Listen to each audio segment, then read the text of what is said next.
Tolong ayahnya Grisel, kek. Aku memohon pada kakek Abdullah. Kakek Abdullah menghampiri Sukma ayahnya Grisel dan mencoba menghentikan laju racun Nikdok. Tapi usahanya gagal. Kemudian ia bersama Nyi Ambar dan kakek Danu menghalangi Nidok dan wanita ular untuk mendekat. Grisel menarik Sukma ayahnya untuk kembali ke dalam tubuh.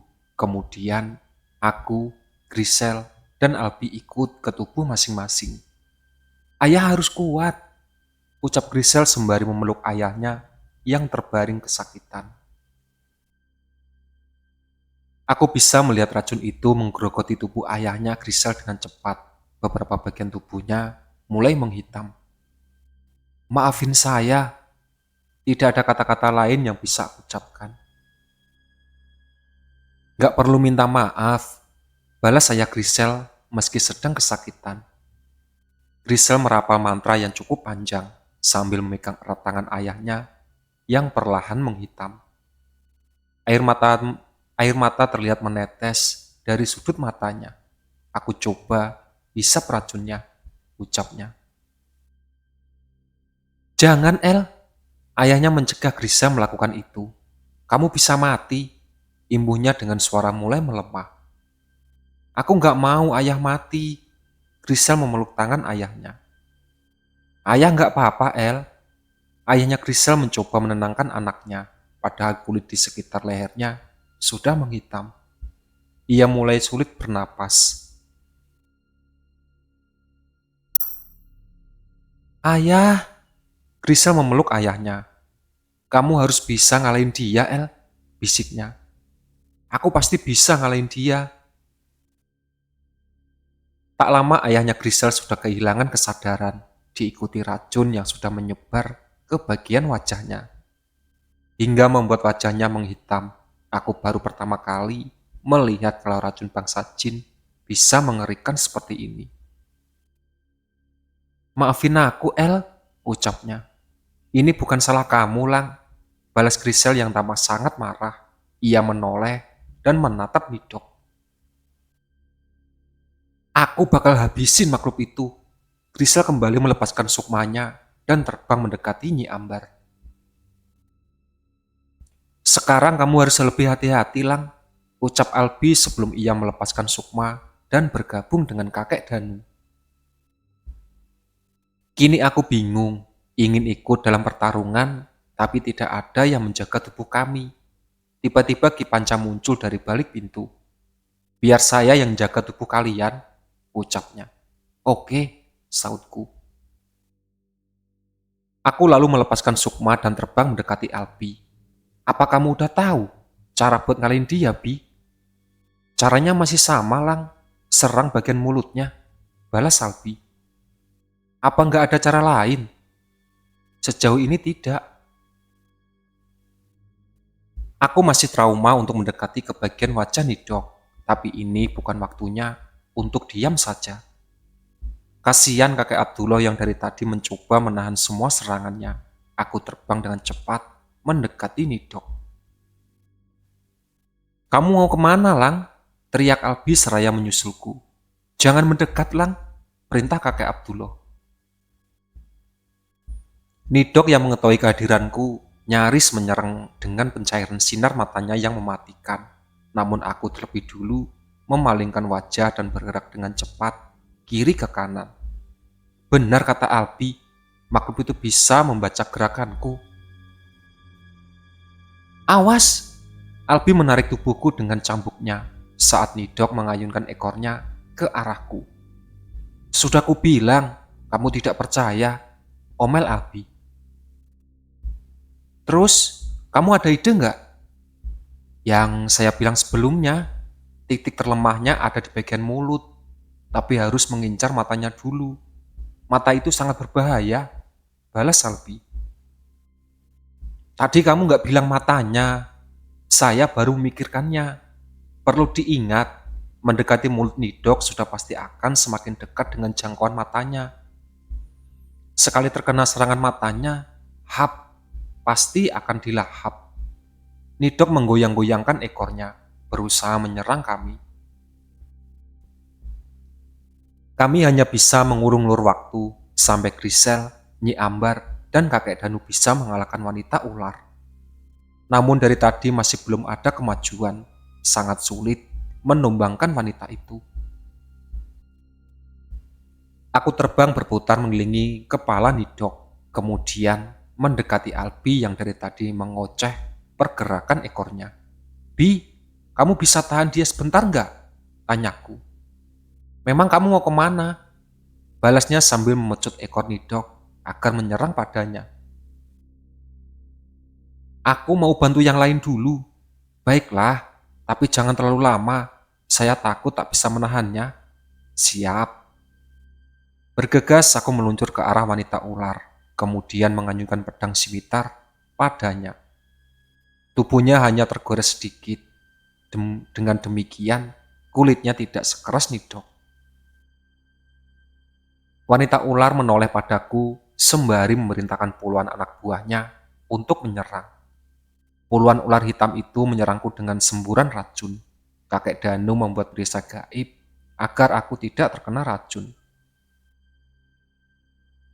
Aku mengayunkan pedang simitar sembari membaca doa. Wush! Cahaya dari pedang berhasil memusnahkan semua anak buah wanita ular. Wanita itu tampak marah, kemudian terbang ke arahku. Nyi Ambar menahannya lalu menarik wanita itu dengan selendang hingga terseret. Wanita ular menatap Nyi Ambar dan mencoba melakukan serangan racun. Di saat itu, aku melancarkan serangan ke belakang kepalanya. Dak! Ada cairan berwarna hitam menyembur dari sayatan besar di belakang kepalanya. Ah! Wanita ular itu menjerit kesakitan. Grisel bergerak dengan cepat, memukul wajah wanita ular. Sementara Nyi Ambar menggunakan selendangnya untuk mengikat tubuh wanita itu. Kini pergerakannya sudah terbatas. "Ayunkan lebih kuat, Lang," perintah Grisel. "Serangan bagian kepalanya." Wanita ular berontak, mencoba melepaskan diri dari jeratan. Aku menutup mata sebentar, lalu membaca doa dalam hati. Kemudian mengayunkan pedang simitar. Kepala wanita ular itu terbelah menjadi dua. "Sekarang giliran makhluk itu," ucap Grisel lalu kami terbang untuk membantu Albi dan kakek Abdullah. Pukulan keras Grisel tidak mempan sama sekali pada tubuh Nidok. "Hati-hati, El," ucap Albi. "Ya," saut Grisel sembari menjaga jarak. Kami sangat kesulitan sekali untuk menggapai area matanya karena Nidok tak henti-hentinya menyemburkan racun ke segala arah. Nyi Ambar dan kakek Abdullah meminta kami untuk mundur. "Kita harusnya menyerang secara bersama-sama, tapi harus berhati-hati dengan serangan racunnya." Kakek Abdullah sepertinya memiliki rencana. Nyi Ambar melayang di udara sembari merapal ajian. Gaun merah mengembang, tak lama muncul. Pusaran angin yang sangat besar. "Jangan terlalu mendekat," ucapnya dan aku yang lain menyingkir. Pusaran angin bergerak dengan cepat, menghantam tubuh Nidok. Aku sangat ragu pusaran angin itu bisa melukai makhluk itu. Namun ternyata rencana Nyi Ambar bukan untuk melukai Nidok, melainkan untuk menghambat pergerakannya. Kakek Abdullah memukulkan tongkatnya ke lantai sehingga tercipta badai pasir yang dahsyat. Aku tak bisa melihat keberadaan Nidok karena badai pasirnya terlalu tebal. "Lang, Bi, sekarang ini menjadi tugas kalian." Kakek Abdullah menciptakan suatu pelindungan di sekitar tubuhku dan Albi. Pelindung yang bisa menembus dalam badai pasir dan pusaran angin. Aku juga mau ikut, Nyi," ucap Grisel. "Di dalam sana sangat berbahaya, El." Nyi Ambar tidak mengizinkan Grisel masuk. "Nyi harus percaya sama aku." "Baiklah." Nyi Ambar meminta kakek Abdullah menciptakan pelindung untuk Grisel. Kami pun masuk ke area badai pasir. Tak ada yang bisa dilihat. Badai pasirnya terlalu tebal. "Sini, ikut aku." Grisel terbang ke satu arah. Dari kejauhan terlihat ada sedikit cahaya merah. Sudah pasti itu berasal dari mata Nidok. Grisel dengan nekat mendekati cahaya itu. Aku dan Albi terpaksa menyusul, takut terjadi sesuatu padanya. Sebelum bertatap muka dengan Nidok, Grisel sudah lebih dulu menciptakan kabut hitam dan tebal, sehingga pergerakan kami tidak ketahuan. Kalian di sini saja. Grisel terbang ke bagian belakang kepala Nidok. Tak lama, kabut hitam menghilang. Terlihat ia sudah mengikat leher Nidok dengan tali hitam. Nidok berdiri kencang sambil berusaha memutar kepala, namun Grisel terus bergerak secara acak, membuat Nidok semakin marah. "Ayo, jangan diam saja," teriaknya. Albi memperpanjang cambuknya, lalu melilitkan di area mata Nidok, sehingga makhluk itu bisa melihat, sementara aku fokus pada bagian mulut. "Sekarang, Lang!" teriak Albi. Aku meluncur dengan cepat ke arah mulut Nidok yang terbuka lebar, kemudian menusukkan pedang simitar di antara kedua taringnya. Pedang itu menembus hingga keluar. Nidok bergerak tak beraturan, cairan berwarna hitam menyembur dari mulutnya. Grisel terbang dengan cepat untuk melindungi Albi dari semburan itu. Sementara aku mencoba menciptakan perisai. Sialnya, perisaiku tak cukup kuat untuk menahan racun Nidok. Kakek Abdullah datang dan menciptakan perisai yang lebih besar. Saat badai pasir dan pusaran angin menghilang, aku bisa melihat tubuh Nidok yang sudah tergeletak. Tak lama, tubuhnya terbakar dan menjadi abu. Terdengar suara teriakan dari yang menggema, arahnya dari Mr. X. Aku bisa melihat jubahnya terkena racun dari Nidok. Senyum ini mengembang. "Sekali tepuk, 2-3 pulau terlampau," ucapku. "Sekali dayung, Lang," saut Albi. Kami berdiri berdekatan sembari menatap Mr. X. "Sekarang saya mulai mengerti kenapa kamu terus melindungi kamu," ucap Mr. X dengan suara berat, lalu melepaskan jubahnya yang sudah menghitam. Sosok yang terduga muncul dari balik jubah. "Lena," ucap Grisel terkejut. Aku pun terkejut melihat Madalena. Kok bisa? Perasaan tadi suaranya kayak cowok. Madalena hanya dijadikan inang, wujud asli Mr. X berada di dalam tubuhnya, balas kakek Abdullah. "Berarti kita harus memaksa Mr. X keluar dari tubuh Madalena," ucap Albi. "Benar," saut kakek Abdullah. "Apa benar-benar nggak bisa dilihat bentuknya kayak gimana, Bi? Seharusnya Albi atau Grisel bisa melihat jin yang ada di tubuh Madalena." "Tidak bisa, Lang. Ada kabut hitam yang sangat pekat menutupi tubuh Madalena," balas Albi. Berarti sama dengan aku yang lihat. Hanya aura hitam yang sangat pekat saja. Aku sampai tidak bisa mengukur level kekuatannya." "Sebaiknya kalian ikut dalam pertarungan," ucap Nyi Ambar. "Kenapa, Nyi?" tanya Grisel. "Ketika Mr. X mengendalikan tubuh manusia, maka itu akan berbahaya untuk kalian," jelas Nyi Ambar. "Berbahaya kenapa?" tanyaku bingung. "Karena bisa melukai kita secara langsung," balas Albi. "Oh, oke. Aku sudah mengerti maksudnya." "Apalagi Madalena termasuk anggota sekte yang memiliki banyak kemampuan," ucap Albi. "Iya, dia lumayan berbakat," balas Grisel. "Biar kami saja yang memaksa Mr. X keluar dari tubuh anak itu," ucap kakek Danu. Aku diminta berdiri dekat dengan tubuh ayahnya Grisel yang sudah menghitam. Setiap kali melihatnya, perasaan ini menjadi sedih. Namun perasaan sedih sama sekali tidak terpancar dari wajah Grisel. Grisel terus menatap ke arah mantan temannya Madalena. Tangannya harus mengepal seperti ingin ikut bertarung.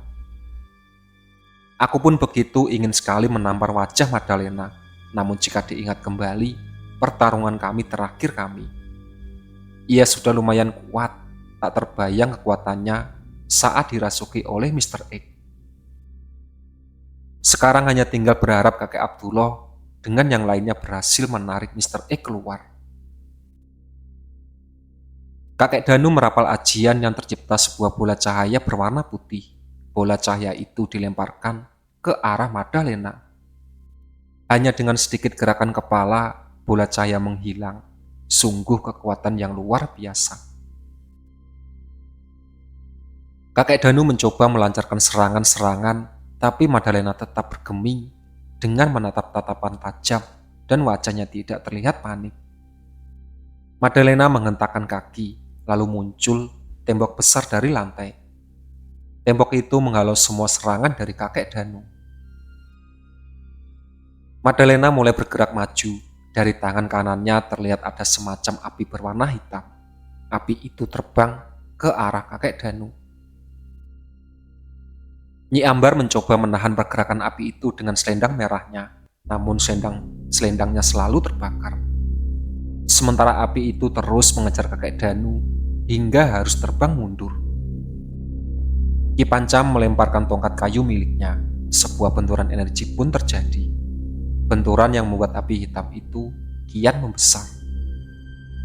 Tongkat kayu pun hangus dilalap api hitam.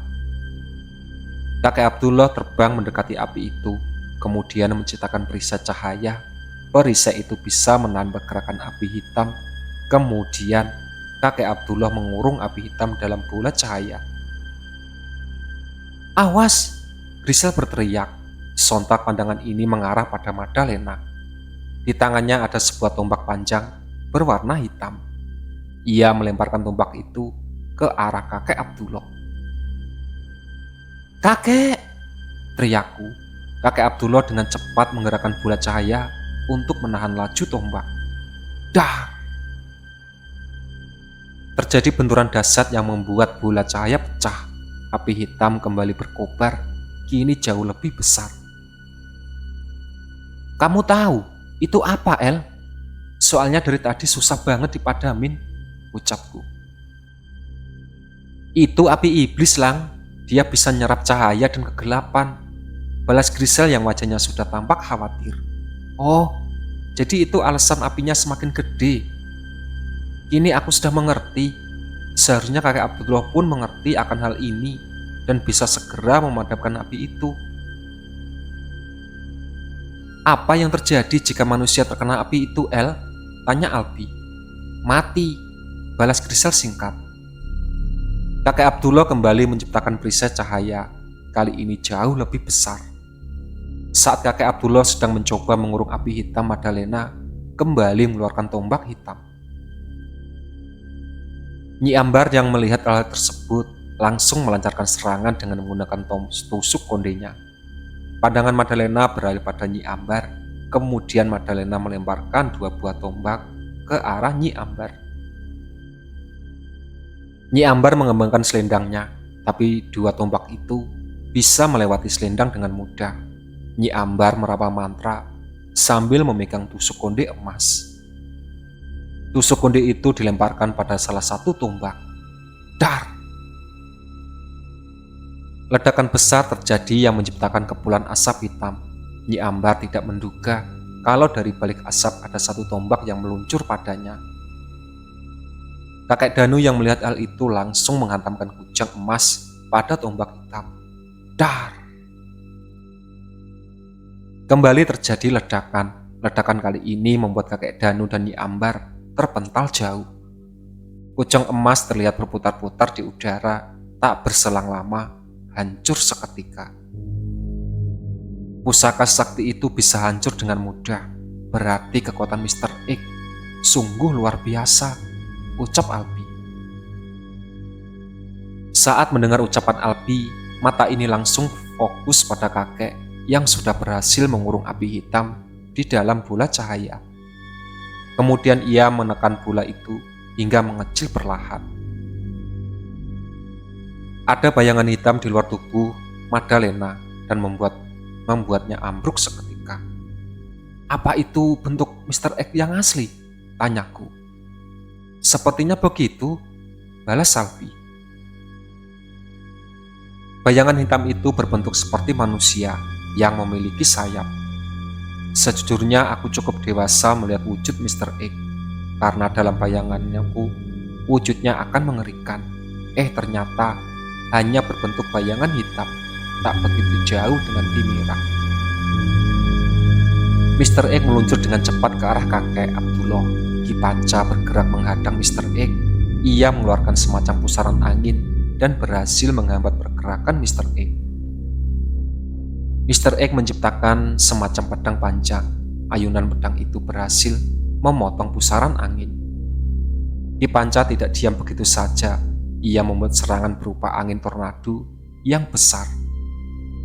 Mr. X berhasil terisap ke dalam angin tornado. Perlahan angin tornado itu berubah menjadi hitam.